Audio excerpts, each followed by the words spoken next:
Hi, I'm Patu from freefincal, and here are 48 mutual funds that have outperformed the Nifty in 2019 in the year to date. So these are 48 funds have been picked from 13 categories that bet the Nifty in 2019. So let's do this kind of posts for the next few days. As the year ends, we will do the year in review series. My audit is also coming up. The plumb line list is coming up. Let's do all that. So um, when I say bet the Nifty in 2019, we are looking at a period between 1st January 2019 to 20th January 2019, and the Nifty moved up by 14.4%. That's on absolute scale because it's less than 1 year. We don't talk about annualized returns or CAGR. So this is an absolute gain, which means it's a percentage change. So we are all going to look at only regular funds. The direct plans would have gone up a little more, 0.5 to 1% more. So we looked at a total of 384 funds across 25 categories, and from that, only 48 funds across 13 categories were able to beat the Nifty. We will look at how much individual benchmarks moved up in the year so far, maybe tomorrow. So categories that fail to beat the Nifty are auto sector, obviously, balanced advantage funds, contra funds, dividend yield funds, dynamic asset allocation funds, energy and power, equity linked. Equity linked saving schemes is not true. That is there are only few funds that bet it. Sorry about that. Infrastructure, mid cap, MNC, pharma and healthcare, service industry, technology, and value funds. So these are the funds that did not beat the Nifty.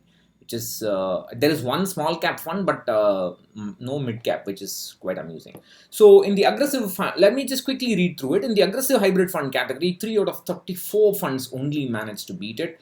That's acceptable because the CRISIL Nifty 65% plus 35% bond index went up by about 10% only, whereas the Nifty went up by 14%. So it's okay that the aggressive hybrid fund, only few funds have managed to beat it. It's not a problem. Banking and financial sector, the sector I think moved up by 26% this year alone. Some people have asked me to analyze that sector. I will do that in the next couple of days. So therefore in this thematic fund, there's no surprise that practically all the funds, 11 out of 13, have bet the Nifty, which is quite interesting. In the consumption sector, there's just one fund out of 13, which is peculiar. Just one fund gotten 17.89% growth, whereas all the others are less than the Nifty, which is fine. And the tax saving funds were a disappointment because only 4 out of 43 were able to beat the Nifty in the year 2019. That just tells you that they are mostly large cap kind of funds. If you're holding 2 or 3 large caps and then 2 or 3 ELSS funds, you must take a look at your portfolio and you have to rethink that and trim it down. Only 4 of them. You can have a full look. I'm not going to read through the funds. You can have a full look at. I will leave the link in the description box. You can have a look at that. Focused funds. There are only 7 funds in the focused category out of 22. So please recognize that the SEBI introduced the focused fund as a category around May 2018 or so. Most of the fund categories were born. So they had more than a year to actually try and beat the Nifty, since they're supposedly focused funds. They should have. They would have tried and got concentration risk and done well, but only 7 out of 22 have managed to do that. And in the terms of global funds, because the S&P moved up quite a bit, more than 25%, I think. So therefore, you can expect the ICICI blue chip to have moved up. It moved up by 33.79%. The Nippon India US equity fund has moved 32%. Franklin Asia by 27%. The Nippon India Japan equity fund, which is quite interesting. I have to look at that, which is 23%, which is quite interesting. Then the global agriculture fund has moved up by 15%. It's not a fund that does well often, I think. Had a look at that.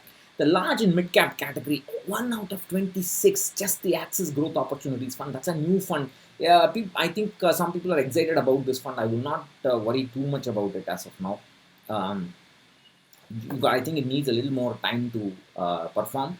Don't look at just this and invest in it. You have to give it some time to perform, and please recognize that suddenly these funds can grow in AUM because they are linked with a bank, and depending on what the AMC wants to push, it can be one way or the other.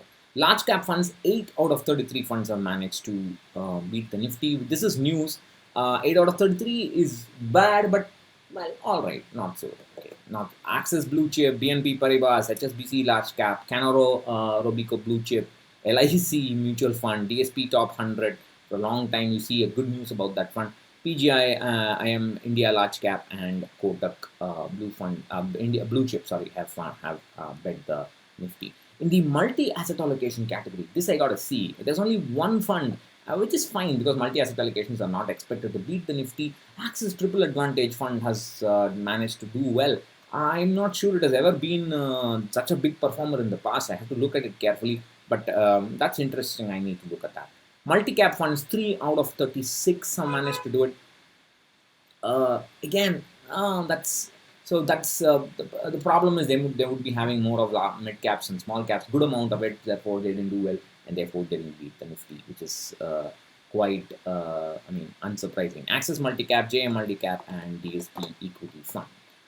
In the service industry, just one fund. In the small cap, there are no mid caps, but one small cap, which is Axis Small Cap. Axis Mid Cap did not beat Nifty, but Axis Small Cap did, which is amusing. Thematic, which SBI Magnum ESG Fund. So that makes the total 48 funds. We will in the subsequent videos and articles we will look at how the benchmarks have moved and how many funds have bet each of the benchmarks and so on in 2019. So that's what I wanted to say. I'll catch you in another video. Bye bye.